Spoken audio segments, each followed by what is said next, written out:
المنتخب الوطني ما عنده حتى عذر اذا هازم مع الاردن غير ما يولوش الجزائر. كاين زوج، كاين ثلاثه، كاين بالعيد، بنبوط، رمضان وعباده.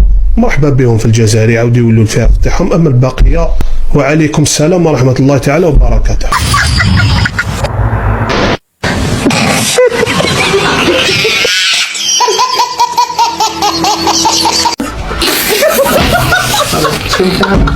وش اللقب تاعك؟ اللقب تاعي بالخرا.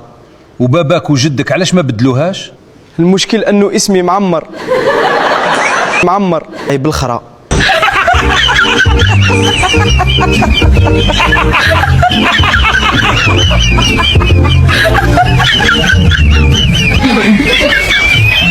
اسمع، انت تقول حسب الجزائر، اقسم بالله يا اخواني وانا بدي احكيها وهي بثقتي بنشامه. اذا الجزائر بيفوز على الاردن عيب على شواربي وعلى لحيتي، اللحلق لحيتي وشواربي اذا المنتخب الجزائري بيفوز على الاردن.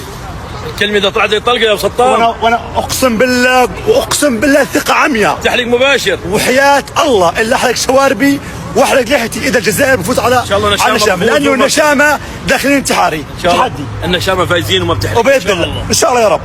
وعليكم السلام ورحمه الله تعالى وبركاته.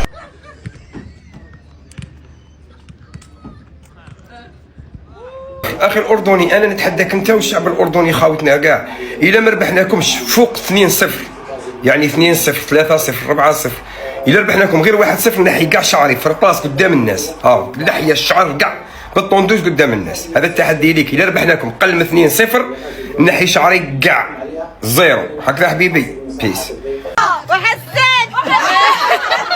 الجزائر مين والناس نايمين. طبعا هذا تحدي بيني وبين كل الجماهير الجزائرية.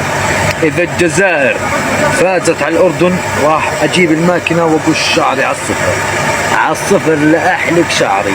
إذا الجزائر بتفوز على الأردن، شوفوا قد ما أنا واثق من كلامي.